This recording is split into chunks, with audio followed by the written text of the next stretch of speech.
Sekarang yang kedua. Apa yang kedua ya? Ghibah. Apa kalau dengar kata-kata ghibah apa? Ngomongin orang. Apalagi? Udah biar gak panjang-panjang.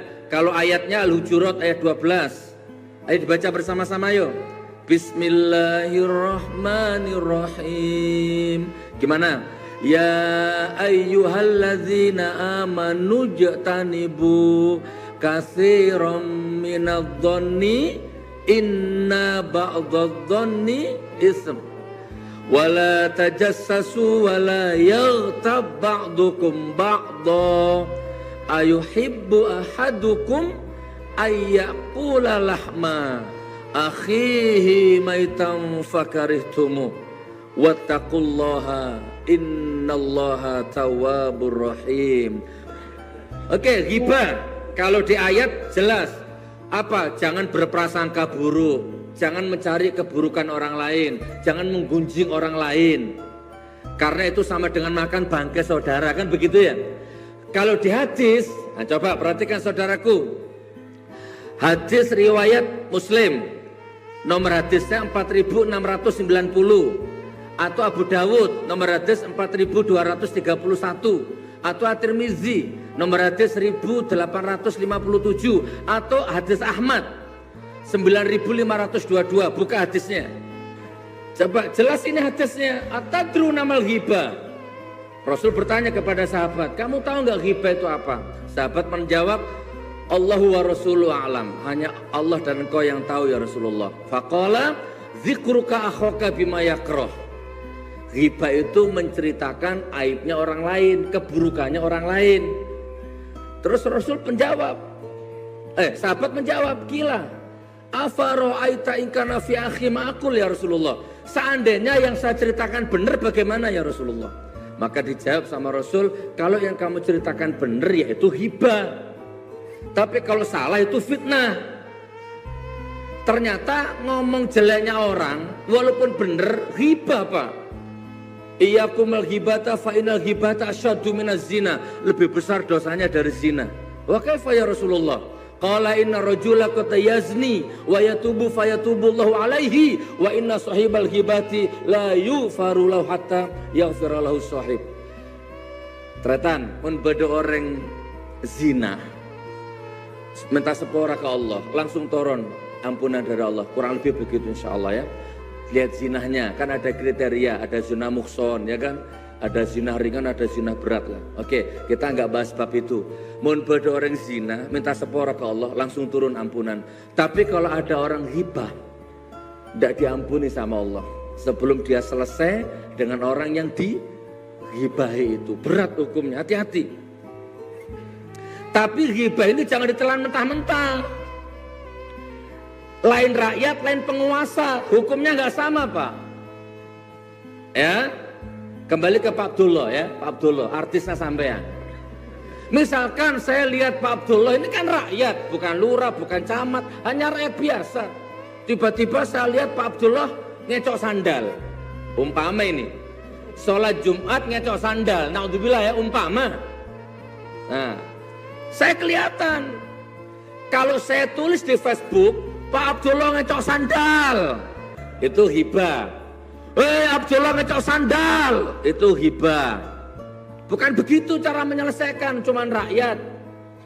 Lah bagaimana? Datangi empat mata. Pak Abdullah, boleh ngetel lampian ngecok sandal gelo. Napa masalah lampian? Jawab, kalau tadi pese anak sake, ibu sake, seneka, kipon, neka pese, pebeli sandal. Begitu cara menyelesaikan. Jadi hadis ini jangan ditelan mentah-mentah. Tapi kalau presiden, kalau menteri, umpama ini ya, ngecok aspal, ngecok kaju, ya, merampok harta rakyat, gak seperti itu. Hadis ini gak berlaku. Harus kita ungkap, bila perlu sama gelarnya, apapun kita ungkap. Kayak kemarin, dokter bikin disertasi, katanya zina itu boleh. Ini gak bisa kita tutup, kita ungkap. Gelarnya sekalipun, alamat rumahnya sekalipun, dan itu bukan hibah. Itu nahi munkar namanya. Gitu loh saudaraku, jangan dicampur aduk. Maka yang saya lakukan selama ini adalah nahi munkar, bukan hibah. Sampai di sini paham? Jadi bukan saya musuhmu, bukan. Tolong jangan salah paham, tolong jangan salah paham. Saya sudah 10 bulan keliling ini. Saya punya program bangun 1000 masjid untuk Nusantara di tempat-tempat bencana alam. Sekarang sudah dapat 62 masjid. Bukan presiden saya, bukan menteri, bukan caleg. Saya korbankan zona nyaman. Saya tinggalkan semua keluarga, mobil 2, rumah nggak bisa dihitung. Pesantren ada, 400 santri saya di Palu, semua saya tinggal. Ya, maksudnya ditinggal bukan ditinggal ada ustadznya ya. 15 juta tiap bulan saya gratiskan semua santri saya 400 orang itu. Kalau bahasanya Gus Toha tabak tanpa bayar. Basah bayar sebisa-bisanya. Banuh bayar penuh. Nah kalau di pesantren saya semuanya tabah tanpa bayar semuanya. Saya biaya sendiri. Nah terus kemudian kemarin saya dikabari orang, dikabari tim di Wonogiri ada 4 kecamatan yang sudah 5 bulan gak punya air. Saya kirim tim ke sana. Kemarin 74 Indonesia Merdeka, simbolnya 74 kan? Saya kirim 74 tangki air ke sana. Indonesia kasih kado kemerdekaan, Papua membara. Saya kasih kado 74 tangki air di tempat-tempat yang kekeringan. Nah, jadi bukan saya musuhmu. Sejelek-jelek saya, insya Allah napasku penuh untuk umat, penuh untuk agama Allah. Kasar halus itu makom. Jangan suruh saya jadi agim, gak bisa. Dan jangan paksa agim jadi saya, tambah gak bisa. Itu makom saudaraku, gak ada yang salah, gak ada yang benar, sama aja. Nih sekarang nih ngaji nih, contoh. Ada Ustadz Fahmi, ada beliau, ada Gus Toha. Ini ngaji ada Anda nih. Coba bayangkan. Saman tahu kotorannya sapi itu apa namanya? Celatong. Ini sekarang kita lagi ngaji nih. Jadi kan nah, tiba-tiba ini saya meletakkan celatong di sini, celatong. Ngaji saya. Seperti ini. Sekarang ini celatong ini, bayangkan. Kira-kira apa yang terjadi? Bukan hanya bau, martabatmu hancur, martabatku hancur, martabat pengajian ini hancur, nilai peradaban hancur, nggak ada. Pertanyaannya yang salah celatongnya apa tempatnya? Coba kalau celatong ini ditaruh di tanaman itu, apa yang terjadi kira-kira? Di samping subur, tanamannya akan menyemburatkan dimensi kekaromahan sehingga berputar ekosistem alam, adil, imbang alamnya gara-gara celetong ini. Nggak ada ciptaan Allah yang sia-sia. Nah yang salah itu tempatnya sama yang nempatkan. Jadi kalau saya meso, itu mesonya kemana dulu? Kalau ke Gus Toha salah saya.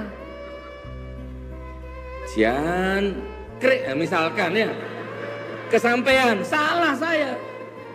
Ke orang tua salah. Tapi kalau ke koruptor, penzina, munafik, penjilat, berpahala.